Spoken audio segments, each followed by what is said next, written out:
Conferência de imprensa com Francisco Rocha, apurado para a segunda ronda aqui na CT Porto Cup.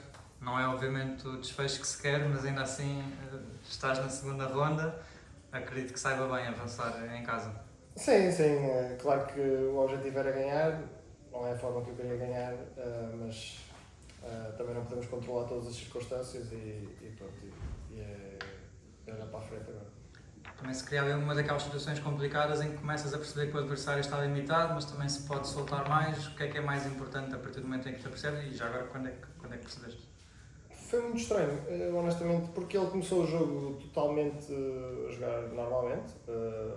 Ele faz o primeiro jogo de serviço em que eu até tenho breakpoints normal, jogou bem. Depois eu vou a servir e é um jogo minimamente equilibrado. E aí ele pede medical timeout e diz que já tinha sentido algo quando estava a servir.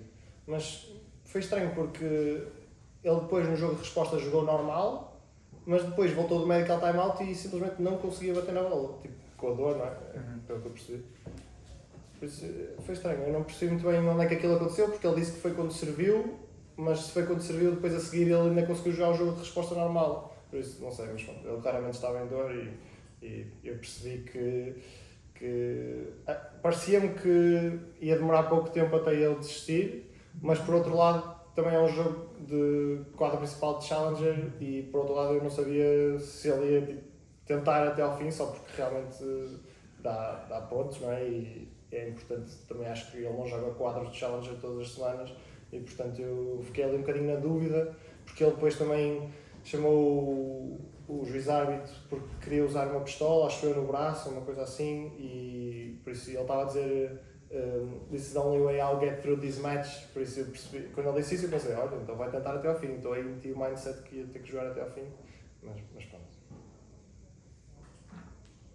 Como é que foi? Lá está, foi muito curtinho, mas este jogar em casa, pode-se dizer que tu tens aqui 3 espécies de casas, não é? Entre a Maia e os 2 Portos, Sim. Mas também vi que estava ali a tua família, o Henrique, se calhar eles gostavam de ter visto um pouco mais, mas acabam todos felizes. Como é que foi voltar aqui ao Clube de Ténis do Porto? Sim, eu até já cheguei a treinar no Clube de Ténis do Porto durante pouco tempo, durante 6, 8 meses, e portanto também é uma casa minha de certa forma.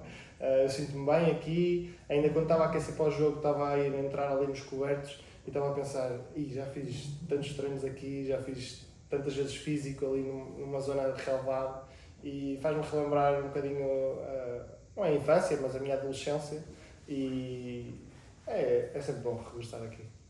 Isto parece tudo pensado porque a tua primeira vitória em quadros principais é na Challenger, é na Maia em dezembro de 2023 e a segunda é agora aqui no Clube de Ténis do Porto.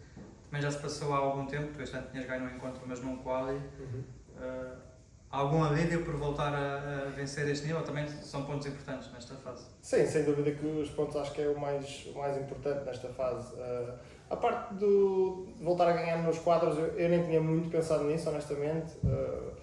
Felizmente já tenho alguns torneios debaixo da minha experiência e então já encaro cada encontro como sendo mais um e eu tenho noção que este dá mais pontos, mas para mim era a mesma coisa que jogar um encontro num Future ou num Quali, num Challenger, apenas a recompensa é maior.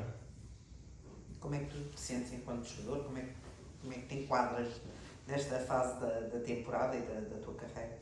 Honestamente, há um mês atrás, provavelmente foi a parte mais difícil da minha carreira até agora. Porque eu nunca na minha carreira tinha que ter lidado com o facto de perder tantos pontos numa semana. O ano passado correu-me bem o Future do Porto e fiz final. E este ano apanhei o finalista à primeira e fiz primeira ronda. E nunca tinha lidado com esse facto. E o facto de eu ser uma pessoa bastante ambiciosa não lida muito bem com o facto de descer no ranking. Mas é algo que faz parte de todos os jogadores. Todos os jogadores do circuito já desceram, já subiram. Apenas é algo novo para mim e não lidei muito bem com isso e tive que dar tempo ao tempo para voltar a estar num estado saudável mentalmente. Como é que estás em relação à terra batida? Porque além dos UTFs aqui e ali, também creio que jogaste muitos interclubes neste piso. Sim. Para já também como é que foi essa experiência? Porque pareceu-me que foi muito recorrente nas últimas semanas e lá está depois como é que chegaste aqui também embabado por essas tantas semanas de competição neste piso? Sim, eu depois do Porto, do Challenger, eu fui para a Alemanha e fiquei lá cerca de uma semana e meia, em que joguei sexta, domingo e depois sexta, domingo, ou seja, quatro encontros singulares, 4 pares. E eu gostei, ou seja, a experiência é boa, os jogos é bom, eu fiquei surpreendido, eu já tinha jogado para esta equipa ano passado, mas nós subimos de divisão e este ano então jogávamos na segunda divisão, que já é bastante forte. Houve um jogo que eu estava a jogar a 6 e joguei com um rapaz que há um ano estava a 170 do mundo. E então o nível é bastante bom. Fiquei surpreendido com o facto de havia jogos em que tínhamos 300, 400 pessoas a ver os jogos e pareceu um bocadinho a cultura americana do college. E em termos de jogos foi bom, porque eu estava num momento tão mau em que honestamente nem queria estar no campo de ténis, nem queria pensar em ténis, mas já me tinha comprometido, então ia fazer aquilo de qualquer das formas que tinha dado a minha palavra. E fui para lá e dei uma melhor e desfrutei e joguei os jogos com muito menos pressão do que jogava no circuito, porque não representava a mesma coisa para mim, mas dei uma melhor pela equipa e nós no final conseguimos atingir o objetivo, por isso foi bom e fiquei também temos ali um bocadinho de camaradagem com os outros estrangeiros e, pronto, e continuamos a acompanhá-los no torneio e ficamos com mais amigos de certa forma. Mesmo financeiramente também deve dar para aliviar um pouco e abordar os próximos meses também com outra tranquilidade. Sim. Na Alemanha é bastante rentável. Segunda ronda, eles ainda estão a jogar, tu estás aqui a falar connosco, não sei se ainda lá vais passar ou se já os conheces bem, mas o que é que podes ver um bocadinho de cada um, porque eu tinha visto que o Dan Oden ganhou o primeiro, mas depois, se não me engano, o outro já estava com break assim. Sim. Eu saí de lá agora mesmo, estava 6-3, 0-3. Ok, exato. Sim, eu conheço um bocadinho dos dois, ainda agora estava com o Henrique ali a ver o jogo, o Henrique estava a dizer, pá, cheguei a jogar muito bem. E eu, olha, não tens de elogiar os meus adversários. E ele, jogas com ele.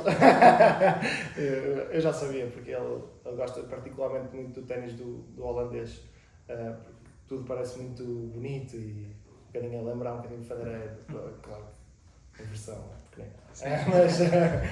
Mas eu conheço um bocadinho os dois, também conheço o Polignac porque é da idade do meu irmão e a primeira vez que eu fui ver um grande slam foi ver o Henrique nos Júniors, a Roland Garros, ele jogou meia final de pares contra o Polignac e já na altura impressionou-me porque ele tinha, pronto, não é o atleta mais físico e tem um toque de bola absolutamente incrível, mas eu tenho as minhas armas, eles têm as armas deles e vamos a jogo. E jogas em casa. É jogo em casa. Obrigado, Francisco. Obrigada.